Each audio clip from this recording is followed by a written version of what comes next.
1000 Olp Sisters star Amy Slatton's life takes a dramatic turn. Amy Slatton, star of the popular reality show 1000 Olp Sisters, was recently arrested on drug charges, which has caused a stir among her family and fans. The police first stopped him from the street and searched him. At that time, opium was found in his possession, and he was immediately taken to the police station. His family was shocked to hear about this incident and quickly arranged for a lawyer to try to get him released. But following this occurrence, her husband, Michael Hunterman, made the decision to divorce her. Amy began living with a new partner and is attempting to start a new chapter in her life following this significant change in her personal life. Amy Slatton was sitting in the rear of the police car, clutching her lap with quivering hands. The policeman whispers filled the air as the flashing red and blue lights bounced off the damp pavement. She had no idea how her life would turn out. Everyone who knew her, including herself, had been taken aback by the arrest. She hadn't even recognized she was in danger until the cop pulled out the little pouch from her purse after pulling her over and conducting a search. Opium possession, they had declared in stern, emotionless tones. As they escorted her into the station, the surroundings became hazy. News quickly spread. The first person to call, in a panicked voice, was her sister Tammy. "Amy, what the hell is going on?" They had always had a close relationship, but neither of them had anticipated this situation.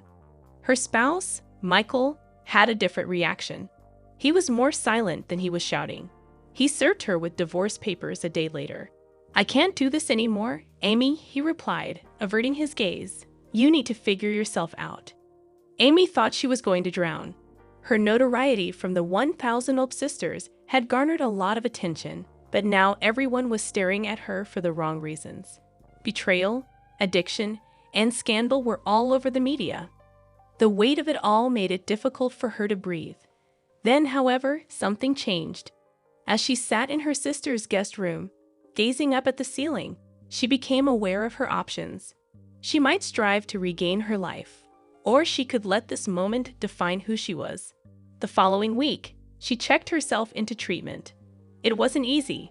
The agony of her failed marriage tormented her, withdrawal gnawed at her, and fan criticism pierced her deeply. But she continued to move forward each day. She met Jason, a quiet, good-natured man who saw past the news. Months later, he had faith in her and didn't feel sorry for her. Amy discovered fortitude she didn't realize she possessed thanks to his encouragement and Tammy's strong love. She took a deep breath and watched the sun rise from the porch of her tiny new house. It was a new beginning for her. She was more than simply the 1000 Olp Sisters Amy Slatton. She was a survivor named Amy, and she felt free for the first time in a long time. But the Slatton sisters returned for again another exciting season as the cameras rolled and the lights glowed brightly. The turmoil, the laughing, and the touching moments that took place behind the scenes, however, were not visible to the audience. Amy and Tammy had just wrapped up a heartfelt sequence in which Tammy discussed her difficulties losing weight. The moment the director shouted, "Cut," Amy smiled mischievously as she turned to face the crew. "Well, who took my snacks?" As she looked for her bag of chips, she joked. With a laugh, one of the producers gestured to Tammy, who was munching on them nonchalantly. "Amy, you lose if you snooze." Tammy grinned. By this point, the production team had grown accustomed to the sisters' antics. It was an adventure every day. Amy chose to hide her phone from Tammy one morning as a practical joke. Tammy yelled, "I'm going to get you," as she chased Amy around the set after discovering it. Inside the refrigerator, the team was giggling uncontrollably. However, it wasn't always enjoyable. There were difficult days. Amy was occupied with her 2 young boys, and Tammy found it difficult to maintain her diet. After a long day of filming, Tammy appeared worn out as she slumped on her chair one evening. She said to Amy in a whisper, "I'm not sure if I can do this." Amy touched her sister's shoulder reassuringly. "Tammy, we've made it this far. We're not giving up just yet." The sisters gathered together, enjoying their favorite, healthy treats and reflecting on their progress as the cameras rolled off for the day. Regardless of how difficult things were, one thing remained constant. Amy and Tammy were traveling this path together, both on and off screen. But finding love had always been Tammy Slatton's desire. But it wasn't an easy trip. She struggled with her weight, health, and self-confidence as a 1,000 Olp Sisters star. But she secretly felt that, like everyone else, she was entitled to happiness. She made the decision to try online dating one evening at the recovery facility while browsing through her phone. Amy encouraged her to create a profile. Be yourself, Amy had advised her. You will be loved for who you are. After conversing with many individuals for a few weeks, Tammy finally met Jake. He was witty, kind, and didn't make assumptions about her history. They spent hours each day exchanging jokes, dreams, and stories. Tammy felt noticed for the first time in a long time, but there was a hint of skepticism. What if I'm not liked by him in person? She anxiously asked Amy. Amy remarked, "Girl, he's not worth it if he doesn't. You must give yourself a chance, though." Tammy thus consented to meet Jake at a nearby cafe. Her heart was racing as she wheeled into the restaurant. Then she noticed him, grinning, waving, and clearly delighted to see her. When Jake said, "You're even more beautiful in person," Tammy couldn't help but smile. She believed it for the first time in a long time. With that, she started dating, not just with Jake, but also with a renewed sense of self-worth. But after shedding hundreds of pounds, Tammy Slatton, who had always battled with her weight, was finally eligible for skin removal surgery. But as the date drew nearer, she noticed that she was reverting to her old routine. She had previously almost died from a perilous cycle of binge eating brought on by stress and anxiety. Amy, her sister, sat her down one evening. Amy's voice was shaking with passion as she said, "Tammy, you've come too far to go back now. This surgery isn't just about looks, it's about your health, your future." Tammy's eyes filled with tears. "I know, Amy, but it's hard. Food was always my comfort." Amy extended her hand to take Tammy's. "You don't need comfort from food anymore. You have me. You have all of us." Everything changed after that talk. Tammy understood that she wasn't fighting this battle alone. She contacted her support group and therapist the following day. She put the unhealthy snacks away and concentrated on getting better. Finally, the day of the procedure came. She reflected on all the challenges she had surmounted as she lay on the hospital bed. This was more than just peeling off the skin. It was letting go of the past and beginning a new, healthier life. And she genuinely thought she could pull it off for the first time in years. But Tammy and Amy had always been close, but recently they had been at odds. Sharing everything and living together had taken its toll. And tonight, all of that pent-up resentment finally came out. It all began when Amy was clearing the table and unintentionally knocked over Tammy's Coke. Tammy crossed her arms and snapped, "Really, Amy? You never watch where you're going." With a crimson face, Amy retorted, "It was an accident, Tammy. And maybe if you didn't leave your stuff everywhere, this wouldn't happen." Tammy squinted her eyes. "Oh, so now it's my fault? Just admit you're clumsy." Amy let out a groan. "I do everything around here. I cook, I clean, and I try to help you. But all you do is sit and complain." Tammy took a sharp breath. "Oh, so now I'm lazy.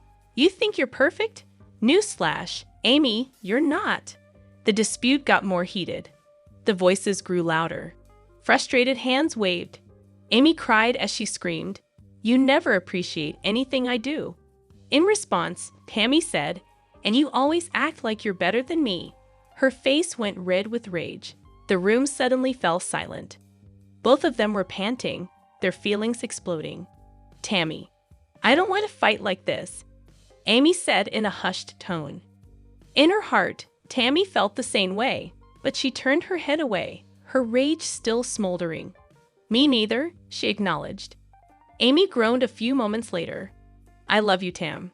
After a moment of hesitation, Tammy smiled slightly. "I love you too, Amy." It was a step in the right direction, but it wasn't the end of their arguments. Because nothing could make them any less sisters, no matter how heated their arguments became. But as the adored 1,000th sisters, stars Amy and Tammy Slaton resumed their quest in Season 4. The Amaras rolled. They provided their fans with enough to remember, including meaningful moments, drama, and comedy. Amy placed her toes into the refreshing water and smiled. "Tammy, come on. You've got this." Tammy, perched on the edge, paused. "Girl, I ain't about to sink like the Titanic," she gasped. After considerable urging and some amusing yelling, Tammy eventually eased herself into the water. "See, you float." Amy splattered her sister while laughing. Despite rolling her eyes, Tammy couldn't help but smile. Okay, it's kinda nice." It was a minor triumph, but it had great significance. Amy covertly organized a surprise party for Tammy with the help of the family. She expected a calm evening when she arrived, but instead she saw a huge "Happy Birthday, Tammy" banner, confetti, and a cake. With tearful eyes, Tammy questioned, "Y'all really did this for me?" Amy hugged her tightly. "Of course, you deserve to feel special." Tammy took a whiff. "I do love cake." As they rejoiced, the sisterly relationship was stronger than ever, and laughter filled the room. Tammy was having a bad day one day. "Why does everything have to be so hard?" she moaned in frustration. Amy glanced to her sister as she rocked baby Gage in her arms. "Tammy, if I can handle 2 babies, you can handle anything," Tammy grinned. "Are you calling me a baby?" Amy laughed. "I mean, if the shoe fits." She laughed for the first time that day when Tammy gave her arm a gentle slap. Amy and Tammy bet that the next family outing would be chosen by the person who maintained their diet for a week. Amy crossed her arms and mocked, "Tammy, get off that soda." Tammy's eyes narrowed. "I ain't drinking it. I'm just admiring the label." Both sisters had shed a few pounds by the end of the week. Tammy said, "So, where are we going?" Amy smiled. "Girl, we're going to the petting zoo." Tammy let out a moan. "I was hoping for a steakhouse." Knowing that their advancement was the true victory, they both started laughing. Tammy's first unassisted steps following surgery were the season's high point. Amy let out a gasp. "Tammy, you're walking." Unsteady but resolute, Tammy took another step. "I told y'all I could do it." Amy's eyes were filled with tears. "I'm so proud of you." Tammy grinned. "Guess that means I win the diet bet, huh?" Amy chuckled despite her tears. "Fine, steakhouse it is." The Slaton sisters demonstrated one more as the season came to an end that their relationship would always be unshakable, regardless of what life threw at them. But Amy sat on the couch, clutching her phone with shaking hands. Chris stood next to her, with his arms folded and a puzzled yet worried expression on his face. Recently returned from rehab, Tammy sat quietly in the corner, her gaze flitting between her siblings. The room seemed to have lost all of its air after Amanda had just dropped a bombshell on them. Amanda whispered, her voice trembling, I don't know how to say this again. However, I must depart. For good." With tears already flowing down her cheeks, Amy gasped, "Leave? What do you mean? Where are you heading? This is your house." Chris combed through his hair in an attempt to interpret it. "You can't just get up and go, Amanda." "What took place?" Amanda inhaled deeply. "I was offered a job in Texas. For me, it's a new beginning, something I need. And I'm unable to be here any longer. I must put myself first." Tammy scowled. "So you're simply leaving us?" Tears clouded Amanda's eyes. "That isn't the case. You two have one another. And you're doing great, Tammy. I am aware that you no longer require my encouragement. Chris and Amy, you each have your own lives." Amy shook her head and cried. "You're not getting it. The thing that keeps us together is you. I don't know what we'll do without you." Chris let out a deep sigh, his heart aching as he saw his sisters disintegrate. "Amanda, this isn't fair, but we won't stop you if this is what you need." Amanda's lips trembled as she nodded. "I cherish you all. Always." Only Amy's soft sobbing could be heard as the room grew silent. Everything would never be the same after Amanda left. But Tammy and Amy had no interest. Despite its ups and downs, life in Dixon, Kentucky, felt the same lately. A little excitement was what they needed.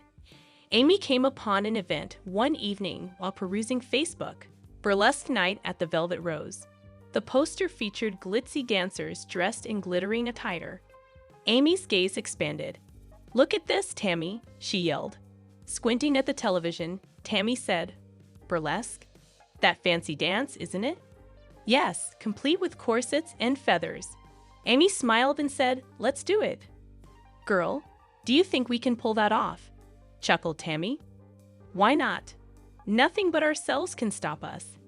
They persisted in their search for a beginner's burlesque class, and Miss Ruby Rouge, the instructor, was overjoyed to have them. Burlesque is for everyone. As she gave them feather bows, she said. Tammy struggled but persisted, saying, "If I can wrestle a wild turkey, I can shake my hips." Amy immediately picked up on the sexy but confident moves, twirling her bow and swaying her hips like an expert. She said. The audience applauded as they took the stage, clad in glittering red corsets and black lace gloves, after weeks of rehearsal. The crowd adored Amy and Tammy, who were breathless but beaming toward the end as the music began, and they strutted, spun, and shimmied like queens. Miss Ruby embraced them backstage, saying, "You two were amazing." "That was the most fun I've ever had," said Amy, wiping perspiration from her forehead. "Who knew we had burlesque in us?" said Tammy, nodding. Confidence is the sexiest thing you can wear, regardless of your size, which is why the Dixon Divas, as they nicknamed themselves, started frequenting the Velvet Rose after that night. But Tammy, the older sister, had always been the more adventurous, while Amy, her younger sibling, was a little more cautious but still excited. The two sisters, Tammy and Amy, had always dreamed of traveling the world together, and after years of saving and planning, they finally decided it was time to take the trip of a lifetime, a trip to London. Tammy suggested that they take a traditional double-decker bus tour to get a sense of the city, and they immediately felt the excitement of a new adventure as soon as they landed at Heathrow Airport. The busy crowds, the sound of foreign accents, and the famous red buses outside were all indications that they had entered a city unlike any other. "Come on, Amy. We must see Big Ben first. It's imperative," Tammy said, grinning broadly. After a brief pause, Amy nodded and said, "All right, let's get started. I'm prepared." When the sisters got on the bus, Amy couldn't help but be in awe as they passed famous sights like the London Eye, Buckingham Palace, and the Tower of London. Tammy, on the other hand, had meticulously planned their schedule, knowing exactly which museum to visit and where to have tea. They spent hours investigating, only leaving when the museum was about to close. The first visit was the British Museum, where Amy was enthralled with the ancient relics, and Tammy was especially interested in the Egyptian department, where she was enthralled with the mummies. After hearing of a quaint little restaurant that included live music, Tammy took the sisters to Covent Garden for dinner that evening, where they savored a delectable meal while taking in the sounds of a gifted jazz band. As the days went by, Tammy and Amy continued to tour London, stopping at the lively Camden Town markets, along the Thames, and even riding the London Eye. However, their favorite part was standing in front of Big Ben at sunset, the famous clock tower illuminated by golden light. "This has been the best trip ever, Tammy," Amy exclaimed, looking up at the clock, "and I can't believe we're actually here. I knew we'd make amazing memories together. It's not just the places, it's the moments we share," Tammy said with a smile and a hug for her sister. By the end of their trip, Tammy and Amy had learned that the true enchantment of London lay not just in its history or landmarks, but also in the adventures and laughs they experienced as sisters. It was a vacation they would never forget.